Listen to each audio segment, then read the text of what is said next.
Indian ലെജിസ്ലേച്ചറിനും November 14-നുമായൊരു ബന്ധമുണ്ട്.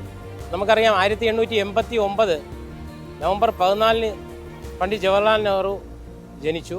അദ്ദേഹം നമ്മെ വിട്ട് പിരിഞ്ഞ ശേഷം ഇന്ത്യൻ പാർലമെൻറ്റാണ് അദ്ദേഹത്തിൻ്റെ ജന്മദിനം ശിശുദിനമായി ആചരിക്കാൻ തീരുമാനിച്ചത്.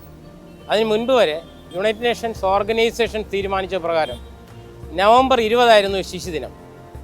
1964-ന് ശേഷം ഇന്ത്യൻ പാർലമെൻറ്റ് ഇങ്ങനെ തീരുമാനിച്ചതുകൊണ്ടാണ് ശിശുദിനമായി ആചരിക്കപ്പെടുന്നത്. നമുക്കറിയാം ജവഹർലാൽ നെഹ്റുവിനെ സംബന്ധിച്ചിടത്തോളം അദ്ദേഹം കുട്ടികളെ വളരെയേറെ ഇഷ്ടപ്പെട്ടിരുന്നു.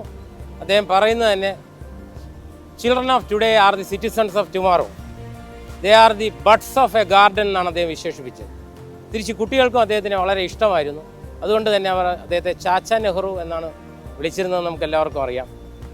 ജവഹർലാൽ നെഹ്റുവിൻ്റെ ആശയം എന്ന് പറയുന്നത് കുട്ടികൾ വളരെ ഇന്നസെൻ്റാണ്, അവർക്ക് ക്രിയേറ്റിവിറ്റി കൂടുതലാണ്, അവർക്ക് ജോയ് കൂടുതലാണ്, അവർക്ക് എൻജോയ് ചെയ്യാനുള്ള ശേഷി കൂടുതലാണ്. ഇതൊക്കെ തന്നെയാണ് അദ്ദേഹത്തെ കുട്ടികളിലേക്ക് അടുപ്പിച്ചതും തിരിച്ച് കുട്ടികളെ അദ്ദേഹത്തിലേക്ക് അടുപ്പിച്ചതും. അതുകൊണ്ട് തന്നെയാണ് അദ്ദേഹത്തിൻ്റെ ജന്മദിനം നമ്മളിങ്ങനെ കൊണ്ടാടുന്നത്.